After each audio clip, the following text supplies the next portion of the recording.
Hello மக்களே, சிறப்பு media 2.0 வாடிக்கையாளர் அனைவருக்கும் ஹாப்பி நியூ இயர்.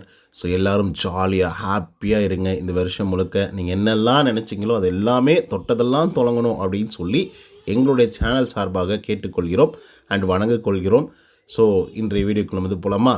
இந்த வீடியோவில் நம்ம எதை பற்றி பார்க்க போகிறோம் அப்படின்னு பார்த்தீங்கன்னா, பிக் பாஸ் சீசன் 9 13வது வாரத்துக்கான 4வது நாளுக்கான காலை நேர ஓட்டிங் முடிவுகளை தான் இந்த வீடியோவில் முழுசாக பார்க்க போகிறோம். ஸோ இந்த வீடியோக்கு போகிறதுக்கு முன்னாடி சப்ஸ்கிரைப் பண்ணாதவங்க சப்ஸ்கிரைப் பண்ணி வச்சுக்கோங்க அண்ட் லைக் போட்டு வீடியோ பாருங்கள். வாங்க இந்த வீடியோக்குள்ள வந்து போகலாம். நம்பர் 1 பொசிஷனில் யார் இருக்காங்க அப்படின்னு பார்த்தீங்கன்னா, அது one and only Divya Ganesh அவர்கள் இல்லை, கானா வினோத் அவர்கள் தான் வந்து இருந்துருக்காரு. அவர் வாங்கிய ஓட்டுகளோட எண்ணிக்கை அப்படின்னு சொல்லி பார்க்கும்பொழுது 1,59,378 ஓட்டுகள் வாங்கியிருக்காங்க. அண்ட் பர்சன்டேஜ் ஆஃப் ஓட்டிங்ஸ் அப்படின்னு சொல்லி பார்க்கும்பொழுது 27.41% இருந்துட்டுருக்காங்க நம்மளுடைய கானா வினோத். ஸோ அட்டகாசமான வாக்குகளை வாங்கி குவிச்சிட்ருக்காரு அப்படின்னு வந்து சொல்லலாம். ஸோ ஆரம்பிக்கும்போது திவ்யாவும் வினோத் அவர்களும் ஒரே லைனில் வச்சு ஆரம்பித்தாங்க. ஒரு 500 வாக்குகள் மட்டும்தான் வித்தியாசத்தோட. பட் இப்போது பல ஆயிரம் வாக்குகள் வித்தியாசத்தோடு வந்திருக்காங்க. 2வது இடத்துல திவ்யா கணேஷ் அவர்கள் வந்திருக்காங்க. அவங்க வாங்கிய ஓட்டுகளோட எண்ணிக்கை அப்படின்னு சொல்லி பார்க்கும்பொழுது 1,17,668 ஓட்டுகள் வந்து வாங்கியிருக்காங்க. அண்ட் பர்சன்டேஜ் ஆஃப் ஓட்டிங்ஸ் அப்படின்னு சொல்லி பார்க்கும்பொழுது 20.24% இருந்துட்டுருக்காங்க திவ்யா கணேஷ் அவர்கள். ஸோ நான் முன்னே சொன்ன மாதிரி திவ்யாவுக்கும் வினோத் அவர்களுக்கும் கிட்டத்தட்ட பல ஆயிரம் வாக்குகள் வந்து வித்தியாசம் வந்து இருக்குது. எவ்வளோ இருக்குது அப்படின்னு பார்த்தீங்கன்னா, கிட்டத்தட்ட 40,000 வாக்குகள் வந்து வித்தியாசத்தோடு வந்து இருந்துகிட்ருக்காங்க. ஆனால் அவங்க ஆரம்பித்த தினமும் ஒரே லைனில் ஒரு 500 வாக்குகள் மட்டும்தான் முன்ன பின்ன வந்துருந்தாங்க. இப்போது அட்டகாசம் பண்ணிகிட்ருக்காரு வினோத். அதுக்கடுத்த 3வது இடத்துல விஜய் பார்வதி 65,621 ஓட்டுகள் வந்து வாங்கியிருக்காங்க. அண்ட் பர்சன்டேஜ் ஆஃப் ஓட்டிங்ஸ் அப்படின்னு சொல்லி பார்க்கும்பொழுது 11.29% இருந்துகிட்ருக்காங்க விஜே பார்வதி அவர்கள். ஸோ இவங்களை பொறுத்தவரையிலும் என்னன்னு நம்ம சொல்கிறதுன்னு எனக்கு வந்து தெரியல. ஒரு பக்கம் நல்லா தான் கேம் ப்ளே பண்ணுறேன் அப்படின்னு சொல்லி நல்லா பண்ணுறாங்க. ஆனால் இந்த காதல் கருமத்தை மறுபடியும் விட்டு விடமான்றாங்க.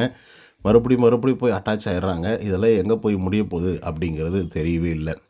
அதுக்கடுத்து 5வது இடத்துல கமருதீன் 55,305 ஓட்டுகள் வந்து வாங்கியிருக்காங்க. அண்ட் பர்சன்டேஜ் ஆஃப் ஓட்டிங்ஸ் அப்படின்னு சொல்லி பார்க்கும்பொழுது 9.51% இருந்துட்டுருக்காங்க நம்முடைய கமருதீன் அவர்கள்.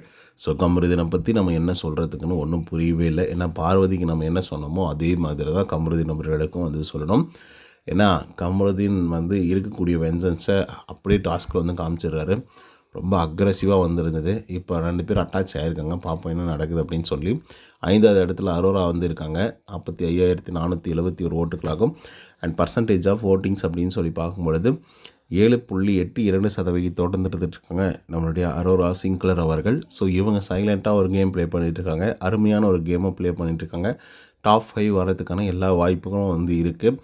பட் இது மட்டுமே போதுமா அப்படின்னு சொல்லி கேட்டிங்கன்னா போதாது. இன்னும் சில வாரங்கள் வந்து இருக்குது இல்லையா? அதனால் நல்ல பர்ஃபார்மன்ஸ் பண்ணாங்க அப்படின்னா டாப் 5 வரதுக்கான எல்லா வாய்ப்புகளும் வந்து இருக்குது. 6வது இடத்துல சபரிநாதன் அவர்கள் வந்திருக்காங்க. அவங்க வாங்கிய ஓட்டுகளோட எண்ணிக்கை அப்படின்னு சொல்லி பார்க்கும்பொழுது 39,687 ஓட்டுகளாகும். அண்ட் பர்சன்டேஜ் ஆஃப் ஓட்டிங்ஸ் அப்படின்னு சொல்லி பார்க்கும்பொழுது 6.83% இருந்துட்டுருக்காங்க நம்மளுடைய சபரிநாதன் அவர்கள். ஸோ இவரை பற்றி சொல்லணும் அப்படின்னு பார்த்தீங்கன்னா, சபரிநாதன் த கிரேட் பிளேயர் அப்படின்னு என்ன சொல்லலாம். ஏன்னா டிடிஎஃப்பில் அட்டகாசம் பண்ணிகிட்ருக்காரு. சொல்லப்போனால் டிடிஎஃப்பை வின் பண்ணுறதுக்கான எல்லா வாய்ப்புகளும் சபரி அவர்களுக்கு வந்து இருக்குது. 7வது இடத்துல சாண்ட்ரா அவர்கள் வந்திருக்காங்க. அவங்க வாங்கிய ஓட்டுகளோட எண்ணிக்கை அப்படின்னு சொல்லி பார்க்கும்பொழுது 38,691 ஓட்டுகளாகும். அண்ட் பர்சன்டேஜ் ஆஃப் ஓட்டிங்ஸ் அப்படின்ட்டு பார்க்கும்பொழுது 6.66% இருந்துட்டுருக்காங்க சாண்ட்ரா அவர்கள். ஸோ நேற்றுக்கு இரவு நேர முடிவின் போது சபரிக்கும் சாண்ட்ராவுக்கும் ஒரு 300 வாக்குகள் வந்து வித்தியாசம் வந்து இருந்தது. பட் இப்போது ஒரு 1000 வாக்குகள் வந்து வித்தியாசம் இருக்குது. ஸோ இட்ஸ் மீன்ஸ் சபரி அவர்களுக்கு வாக்குகள் ஏற தொடங்கியிருக்கு அப்படின்னு அர்த்தம். 8வது இடத்துல விக்கல்ஸ் விக்ரம் அவர்கள் வந்து இருக்காங்க. அவங்க வாங்கிய ஓட்டுகளோட எண்ணிக்கை அப்படின்னு சொல்லி பார்க்கும்பொழுது 37,749 ஓட்டுகளாகும். அண்ட் பர்சன்டேஜ் ஆஃப் ஓட்டிங்ஸ் அப்படின்னு சொல்லி பார்க்கும்பொழுது 6.49% இருந்துட்டுருக்காங்க நம்மளுடைய விக்கல்ஸ் விக்ரம் அவர்கள். இவரை பற்றி சொல்லணும் அப்படின்னு பார்த்தீங்கன்னா, ஒரு நல்ல பிளேயர், கிரேட் பிளேயர், ஒரு அருமையான பிளேயர், நல்லவர், வல்லவர், ஆனாலும் அக்ரெசிவானவர் அப்படின்னு வேணால் சொல்லலாம். அப்படி இருந்தாலும் கூட விக்ரமுக்கு வந்து பெருசாக வந்து வரவேற்புகள் வந்து கிடைக்கலையோ அப்படிங்கிற மாதிரி இருந்திருக்கு. சில நேரங்களில் அவர் பேசுகிறது சரியாக தான் வந்திருக்கும். எப்போ கனி கூட சேர்ந்தாரோ அப்பயே முடிச்சு விட்டாங்க மக்கள், அவ்வளோதான். 9வது இடத்துல சுபிக்ஷா அவர்கள் வந்து இருக்காங்க. அவங்க வங்கிய ஓட்டுகளுடைய எண்ணிக்கை அப்படின்னு சொல்லி பார்க்கும்பொழுது 21,809 ஓட்டுகளாகும். அண்ட் பர்சன்டேஜ் ஆஃப் ஓட்டிங்ஸ் அப்படின்னு சொல்லி பார்க்கும்பொழுது 3.75% வந்துட்டு இருக்காங்க நம்மளுடைய சுபிக்ஷா அவர்கள். சுபிக்ஷாவை பற்றி நம்ம சொல்லணும் அப்படின்னா சூப்பரான ஒரு பிளேயர் அப்படின்னு சொல்லி எல்லாராலும் நம்பப்பட்ட ஒரு பிளேயர் தான். ஆனாலும் பெருசாக பர்ஃபார்மன்ஸ் வந்து பண்ணலையோ அப்படிங்கிற மாதிரி வந்து இருக்குது. இப்படியே போச்சு அப்படின்னா இந்த வாரத்தில் எவிக்ட் பண்ணி வெளியே அனுப்பிச்சிடுவாங்க. அவங்களுக்கு இருக்கக்கூடிய ஒரே ஒரு சான்ஸ் அண்ட் வாய்ப்பு அப்படின்னு சொல்லி பார்த்தா அது டிக்கெட் டு ஃபினாலே மட்டும்தான்.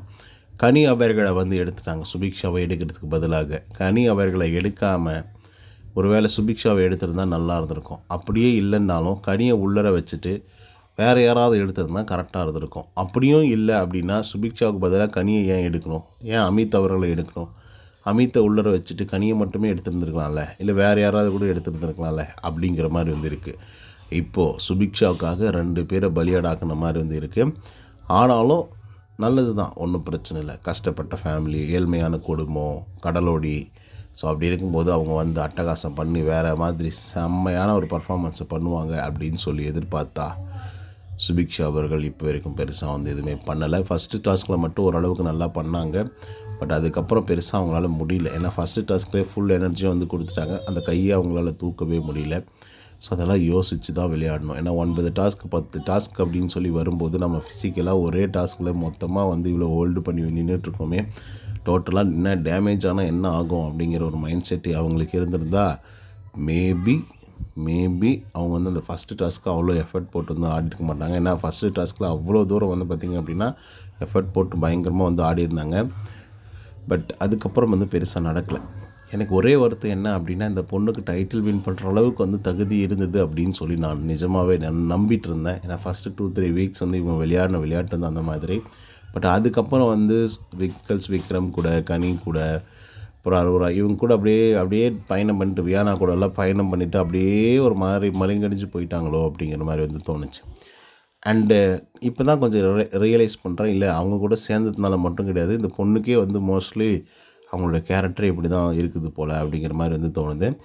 ஆனால் ஆரம்ப காலத்துலலாம் பயங்கர அக்ரெசிவாக வந்து இருப்பாங்க. சொல்லப்போனால் பார்வதியை எதிர்த்து கேள்வி கேட்குற அளவுக்குலாம் வந்து பார்த்திங்கன்னா டஃப் ஃபைட்லாம் வந்து கொடுத்துருக்காங்க. அப்படியே நின்று ஒரு முறைப்பாங்க தெரியுமா, அப்படியே பார்வதியை வேறு மாதிரி சம்பவமாக வந்து இருக்கும். இப்போ இருக்கிற சுச்சுவேஷனுக்கு நீங்கள் யோசிச்சு பாருங்கள், பார்வதி அவர்களை வந்து சுபிக்ஷா அவர்கள் வந்து முறைச்சாங்க அப்படின்னா எப்படி இருந்திருக்கும் அப்படின்னு சொல்லி அப்படியே வாக்குகளை வாரி குவிச்சிருப்பாங்க சுபிக்ஷாவுக்கு. ஆனால் என்ன பண்ணுறது, அவங்க தான் எதுவும் பெருசாக பண்ணலையே, அதுக்காக சண்டையே போட்டுனா இருக்க முடியும். சரி நம்ம திறமையை வளர்த்துக்கலாம் அப்படின்னு சொல்லி திறமையை வந்து வளர்த்துக்கிட்டாங்க. ஆனாலும் அந்த திறமைக்கு பெருசாக மதிப்பு இல்லாமல் மரியாதை கொடுக்காம வந்து மக்கள் போயிட்டாங்களோ அப்படிங்கிற ஒரு விஷயம் அவங்களுக்கு வந்து தோணுது. இந்த ஒரு விஷயத்தை தான் விக்ரம் ஆல்ரெடி அப்பத்துலேருந்தே வந்து சொல்லிகிட்டு இருந்தார். அப்பப்போ எதானா ஒன்று இஷ்டத்துக்கு பண்ணியே இருந்தால் மக்கள் வந்து ரசிக்க மாட்டாங்க அப்படின்னு சொன்னார். ஸோ ஓகே மக்களே, இதை பற்றி உங்களுக்கு கருத்துக்கள் என்ன அப்படிங்கிறத கமெண்ட்ஸில் சொல்லுங்கள். இந்த வீடியோ பிடிச்சிருந்தால் லைக் அண்ட் சப்ஸ்கிரைப் பண்ண மறந்துடாதீங்க. நன்றி, வணக்கம்.